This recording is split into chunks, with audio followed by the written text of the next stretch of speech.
on over.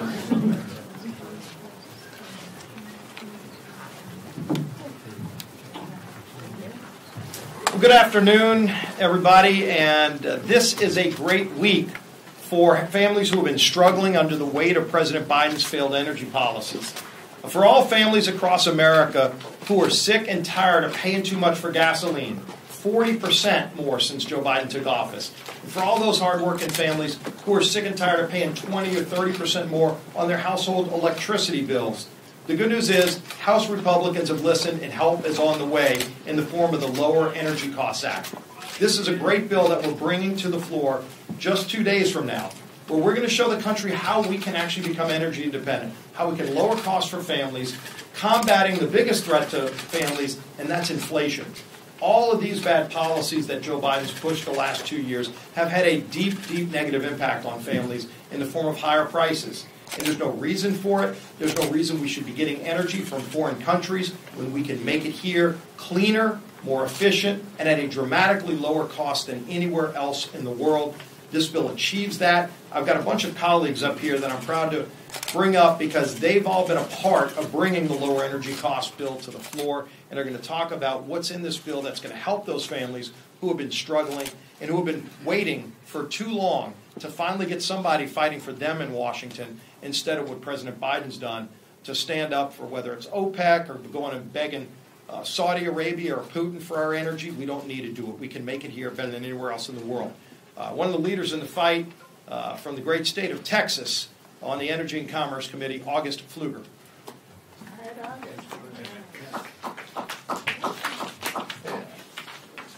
Well, thank you, Leader Scalise, for yours and Speaker McCarthy's faithful leadership in focusing our conference on energy security and how important it is for our country. And I think it's important to recognize that this bill, H.R. 1, House Resolution 1, is the most important bill to this conference. This is a message, not just to President Biden, but it's a message to the American public that we value the foundational piece of our country, our economy, our national security so much that because it's been assaulted, we want to restore it back to where it was. When we talk about oil and gas, we're actually talking about my constituents, the hardworking men of the Permian Basin, the heartbeat of America. And I'm here to defend them every single day. This week, we are delivering on our promises from the Commitment to America to return and restore American energy dominance. H.R. 1, the Lower Energy Costs Act, is a complete rejection of the Biden administration's anti-energy policies that have been aimed at workers and families in my district for the past 2 years. And we're fighting back against the president's attacks by boosting energy production in America, not cutting it, boosting it, to stop runaway inflation, to make sure the U.S. is not reliant and dependent on foreign adversaries. You know, the president has even attacked producers for production levels, but it's actually his policies that have prevented those production levels from being where they could be. I'm extremely proud to have worked on this legislation that includes my bill to repeal the Natural Gas Tax Act, to allow LNG and American producers to get where they can get to lower the cost for every American family. And this is just the beginning. The Republican Study Committee House Energy Action Team, or the HEAT team, will continue leading this charge to advance even more pro-energy reforms and restore our American energy dominance. Thank you for being here. I'm pleased to pass it over to the Republican Study Committee Chairman, Kevin Hern. Thanks, Kevin. Well, thank you all for being here. First of all, I want to thank you all for joining us in support of an essential piece of our commitment to America. You know, I want to say that it's also a true honor to bring the House Energy Action Team under the Republican Study Committee. You know, if you look at our Majority Leader Steve Scalise, who has spent some 7 years in implementing House Energy Action Team and the work that he's done leading up to the culmination of H.R. 1, this is talking about perseverance. It's talking about the importance of energy dominance in this country and our lessening our dependence on foreign governments around the world. The bill we're debating today is simple. Let's restore American energy security and get back to the position of a power of a net exporter of oil. Under President Trump, the United States was a net exporter of oil for the first time since the 40s. We are on track to becoming a dominant energy supplier on the world stage. But Joe Biden came in and on day one slashed all that progress. He canceled the Keystone Pipeline, he ended oil leasing on federal lands, and he burdened our domestic energy producers with relentless regulations and red tape. With H.R. 1, the Lower Energy Cost Act, we are telling Joe Biden that we are done with these reckless policies. We are done with his America Last agenda. This bill is H.R. 1 because it's the top priority of the Republican conference. Not only that, it's just the beginning. He will continue to push pro-American energy legislation. We will continue to build on the success of H.R. 1 with a full slate of energy policies that make America energy independent again. No more reliance on foreign dictators, no more dependence on totalitarian regimes and human rights abusers. Let's connect the American people to the energy sources right here at home. I look forward to casting my vote for H.R. 1 on Thursday. Thank you. And now I'd like to bring up, is Mike here? Jeff Duncan, one of the co-chairs of HEAT for the last 5 years. Thank you, Jeff. Good job, Kevin, and thanks for RSC taking up the HEAT mantle. As the past co-chair of the House Energy Action Team for 4 years, we worked on a lot of these policies that we are now seeing come to fruition and reality with H.R. 1. You know, there's no national security without energy security. America needs to be energy secure. We need, and H.R. 1 will help us produce energy sources here, deliver those energy sources to where they need to go. That's our local communities and utility providers.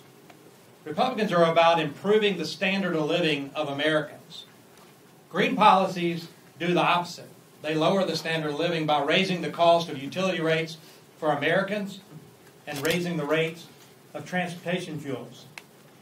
H.R. 1 is a step in the right direction to delivering on the promise that the Republicans made to the American people when we asked them to give us a governing majority, that we were going to approach your energy cost. We were going to do something about it proactively to lower the cost for American families. H.R. 1 does that. But it goes beyond that. It actually allows LNG export terminals to deliver cleaner burning U.S.-produced natural gas to our friends and allies around the world, who currently in Europe are reliant on Vladimir Putin's energy oligarch to provide them energy. And when he turns that spigot off, you see Germany revert to coal-fired and wood burning to heat their homes and provide electricity. That's the wrong direction if you approach it from a climate standpoint. The U.S. has gotten to its levels of carbon emissions through cleaner burning American-produced natural gas. So producing it here, delivering it where it needs to go, and helping Americans and our allies around the world improve their standard of living with American energy resources. That's what HEAT, that's what House Republicans, and that's what H.R. 1 focuses on doing. So I'm proud to support it. I'm glad it came through my subcommittee, through the Energy and Commerce Committee, and I look forward to seeing it pass the floor. Thank you. And now, my friend from Texas, fellow Texan, Joe DeArey. Well, I spend most of my time now obsessing over how we're going to restore fiscal sanity in this town, the people's capital, and to act responsibly in resourcing the people's government. And we're going to have to rein in the reckless spending to start with to stop this inflation that is just punishing working families. But the other thing we're going to have to do, and it happened after World War II, and it's how our fathers and grandfathers put us back on good financial footing after the war. They grew the economy. You cannot pay people to not work and expect to grow the economy. You cannot tax American competitiveness and grow the economy. You cannot have a full-on, whole-of-government regulatory assault on the lifeblood of our economy and expect to grow. So I'm proud to be from the epicenter of energy production. And we have been blessed as a nation in economic competitiveness, our quality of life, and our national security. We couldn't maintain our global leadership without the roughnecks and roustabouts in West Texas. So let's rein in this unbridled spending. Let's reduce our debt and stave off one of the most unimaginable irreparable crisis and a debt crisis. And let's put pro-growth, pro-work, pro-energy policies in place, and let's unleash beast mode on this economy. And let's make sure that our children live in the land of opportunity. You know, this is a big part of it. I'm grateful for Leader Scalise's leadership, and there's nobody better than August Pfluger, fighter pilot, and a guy that represents the capital of energy production in the Permian Basin. You won't find a more knowledgeable and more passionate person to lead the charge on the House Energy Action Team. So thanks for both of your leadership. God bless America. And now, my friend from Ohio, Bob Ladd. Thank you very much. And as the leader said, that we are paying the price in this country for the Biden administration war on energy. It hasn't been too long ago that I was at the grocery store. One of my constituents came up to me and said, "You know what? They'd gotten they're on the payment plan, and they've been paying $100 a month for natural gas. They opened up the bill; it's going to be $160." And so this is affecting every American across the country, and this is what's happening in your own backyard. It's also important because when we had a E&C roundtable, I asked all the people that were talking before us that day, and I asked them who's speaking, I said, do we need more energy in this country or less? And they all said the same thing, we need more energy. And so when we see the war by this administration trying to bring us back to where we were, where we don't want to be, where we don't have the energy, it's important for us to be there. My district, we look over 70,000 plus manufacturing jobs. They have one of the largest farm income producing districts in the state of Ohio. And it's important that we have all these things out there because, again, when our manufacturers and when our farmers are out there, especially farmers coming up to the growing season, their costs are going to be up. And why is that going to be up? Well, part of the problem is fertilizer costs. One of the things that I'm proud to be working on and also getting out to the committee and getting on into this piece of legislation is the Refiner Act, which is an H.R. 1. That's going to help provide that blueprint to expand the refining capacity in this country.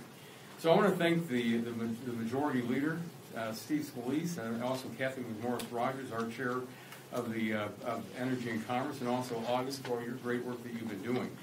So it's time for us to go out there in this country and make sure that we're have that all the above energy policy that we came up with in 2008 as Republicans, to have that broad view what we have to do in this country, not pick the winners and losers, but make sure that the American people have the energy they need. And I'd like to bring up at this time my friend from North Carolina, Congressman Rozier, for his comments. Thank you, Bob. Well, good afternoon, and I appreciate you being here. Building on the comments that many of my colleagues have already made, I think it's fair to say that there's a fundamental truth here, and that is low-cost, reliable energy is foundational to prosperity. It's not the only aspect of prosperity, but it's hard to have prosperity if you don't have low-cost, reliable energy. And on behalf of Sam Graves, the chairman of the Transportation and Infrastructure Committee, where I serve as chairman of the Water Resources and Environment Subcommittee, really pleased that this package includes a bill reported out of the T&I Committee that reforms, and this is key as well, reforms one of the key permit programs, Section 401 of the Clean Water Act, which, if you look at the history in recent years in particular, this is a permit program that has been weaponized to derail very good natural gas, liquefied natural gas export facilities, for example, as well as other pipelines. Those have been derailed not because of water quality issues, but because of a political bias and ideology in blue states, in particular. New York and Oregon specifically come to mind, as well as others.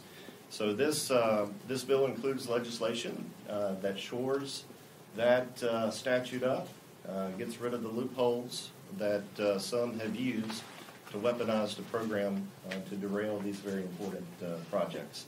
And this is an incredibly important bill for the American people, for our national security, and also key and critical to helping to reduce inflation. With that, I'll turn it over to my friend and colleague, Mr. Stauber from Minnesota. Well, thank you very much. It's great to be joining you all today. I want to touch on the mining provisions of H.R. 1, which includes my Permit for Mining Needs Act. My district in northern Minnesota has 95% of America's nickel reserve, almost 90% of the cobalt, 75% of our platinum group metals, and over a third of our copper. All these minerals are needed for our energy security and mineral supply chains. It's unconscionable that a mining project in the district that I represent is on its 20th year of permitting and litigation. We have the resources and the workforce here in the United States. We just need to have the will to mine. Another mining project on its 10th year of permitting, and this administration pulled the leases for purely political reasons. Wouldn't even allow an EIS to go forward. It's in the Rainy River watershed.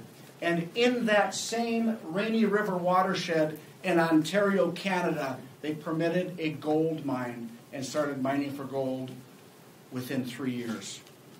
Whether it be mining oil and gas, wind or solar energy, we support all of the above and all of the best. But you can't have all of the above and all of the best without permitting reform. We also need permitting reform to build transmission lines, roads, bridges, and so much more. If we want to establish critical mineral dominance and American energy security, we must pass H.R. 1 and no longer rely on the communist country of China for our critical minerals and foreign adversarial nations for other energy. And at this time, I'd like to pass this on to my good friend from Arizona, Debbie Lesko.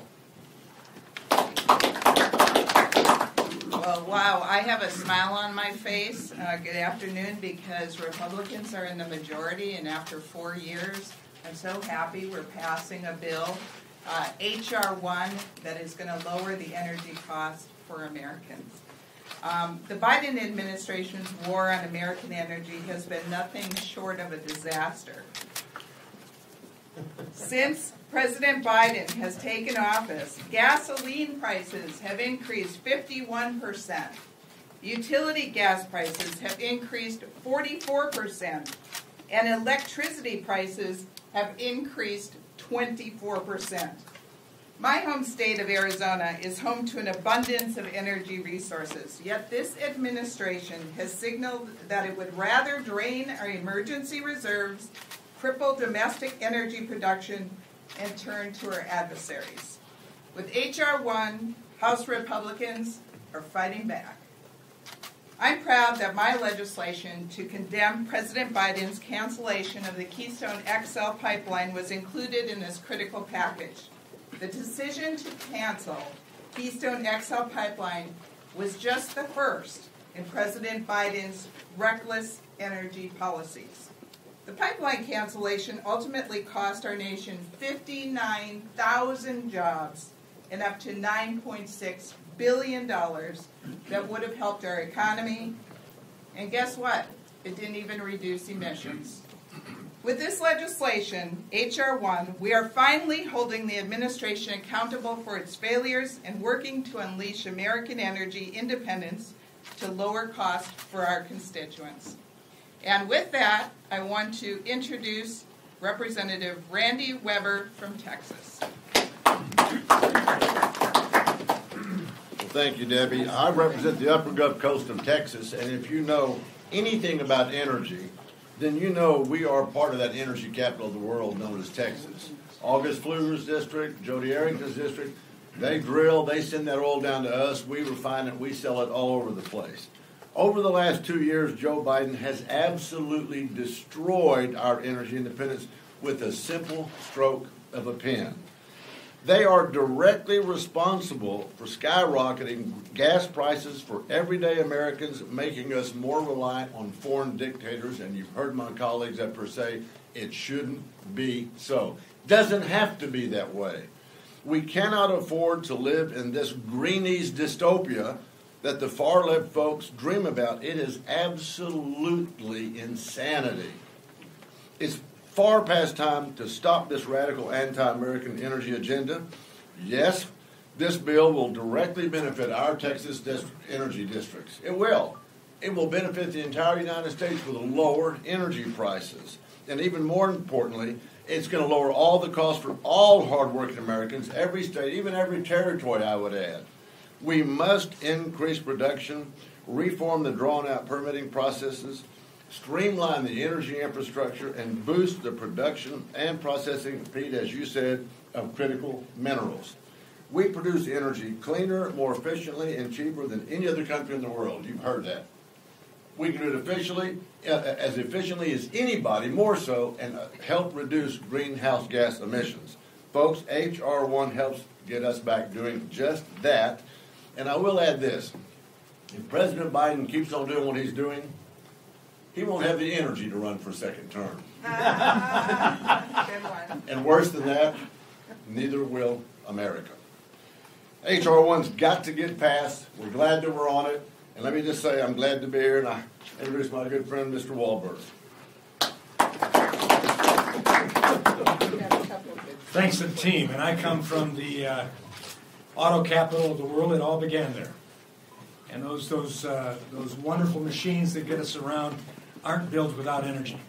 When I fly across my district that goes from Lake Michigan to Lake Erie, from the Illinois border to the Canadian border, I cross looking down, I cross two nuclear power plants.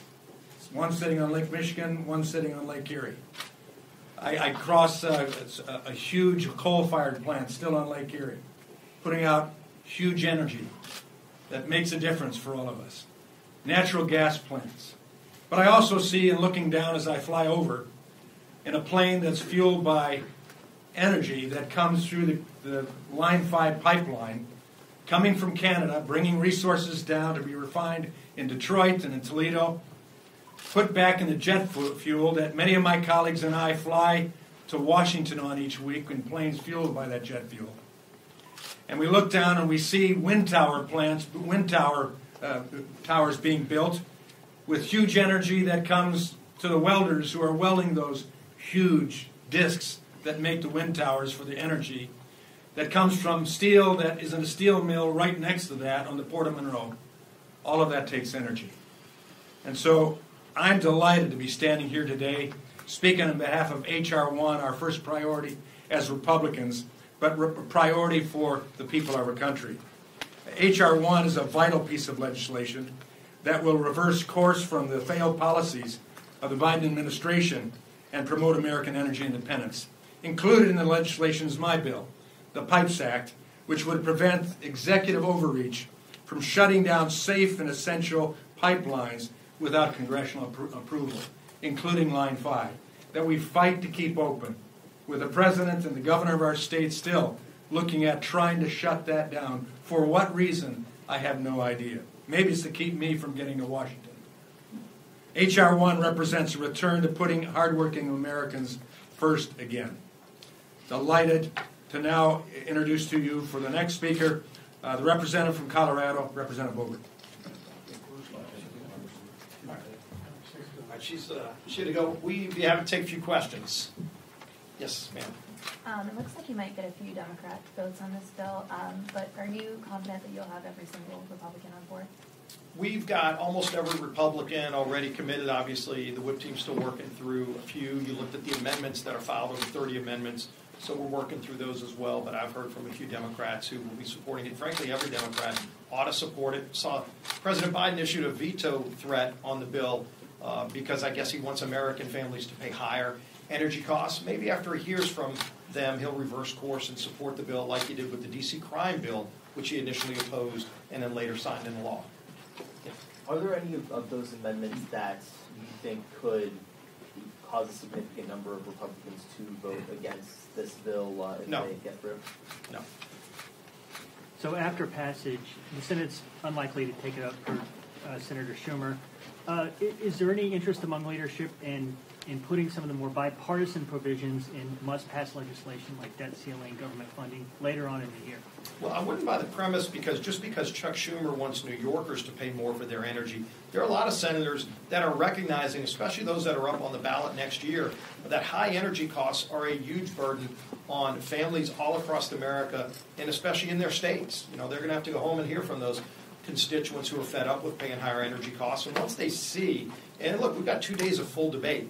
We actually extended the amount of time for debate on the floor tomorrow and Thursday so that every member, not just those on energy and commerce and natural resources and transportation, every member can have an opportunity to talk about how lower energy costs are actually good for America, good for families, and good for our friends around the world. I think once people start hearing that message, they might pick up the phone and call their senator, and they might reconsider, and Chuck Schumer might get overridden by people that actually want some common sense to be injected into Washington.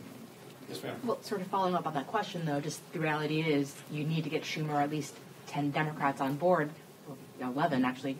So how do you, are you guys talking to Democrats about in areas, Senate Democrats in areas about where there might be bipartisan support? Yeah, I've talked to a number of senators already, and I'm encouraged that a number of senators reached out to me once we filed this bill, when they saw just how much robust energy policy is included in this package. I've had a number of senators reach out saying they want to help push this bill in the Senate, so clearly they're talking to their colleagues. I hope they get enough Democrat senators to join in. I'm an optimist, and I think ultimately good policy makes for good politics. This bill is really good policy for American families who are struggling, and once it gets over to the Senate, it's going to have more momentum. And again, I go back to the D.C. crimes bill. When that bill came out of the House, a lot of people in the press were saying it was a partisan bill. The president was saying he was against it. And then when it passed, it had a number of Democrats that joined on. It got a lot of momentum because families saw, wait a minute, this is actually good to lower crime in D.C. And finally, a lot of Democrats in the Senate that initially were against it ultimately voted for it. So let's keep the process going. Let's talk to the country about it. We're doing our part not just here. We're going back home and talking about how energy policy can actually help lower costs and lower inflation for families too. Last question. If you don't end up getting any Democratic support here in the House, how do you think that impacts going forward, whether it's bipartisan energy talks or debt ceiling talks? Yeah, we'll have some Democrats that vote for the bill on Thursday. So ultimately, I would like this to be part of a debt ceiling negotiation. Speaker McCarthy laid that out in his letter to the president this morning. He laid out a number of items that can actually get some real savings for families across America. So this is one item that will lower costs on families, it'll lower inflation, it'll generate more revenue to the federal government, it'll get real robust growth in our economy, just like some of the other items that Speaker McCarthy put in his letter to President Biden. But look, the burden is on President Biden right now. If you look at what he's trying to do in the debt ceiling, he's trying to run the clock out. And I think Joe Biden would be happy trying to delay and delay and delay until the midnight hour, trying to scare the country into some debt crisis. I don't think that's responsible. It's actually reckless, especially after what we've seen from this administration on their other bad policies that led to what we saw at Silicon Valley Bank and other problems. So we don't need more crises in this country. We need responsible leadership. It's about time that President Biden actually pick up the phone, call Speaker McCarthy, and accept his offer to go sit down and talk. This would be one really good item to help get those talks further along. There are a number of other items that Speaker McCarthy put in his letter to the president today. We can solve this problem and a lot of others. Republicans aren't going to stop working. We're going to keep fighting for those families who've been left behind by Washington. And maybe, just maybe, if we keep pushing hard enough, we'll get some Democrats to join in as well and get these things done and get our country back on track. Thank you all. See you on the floor.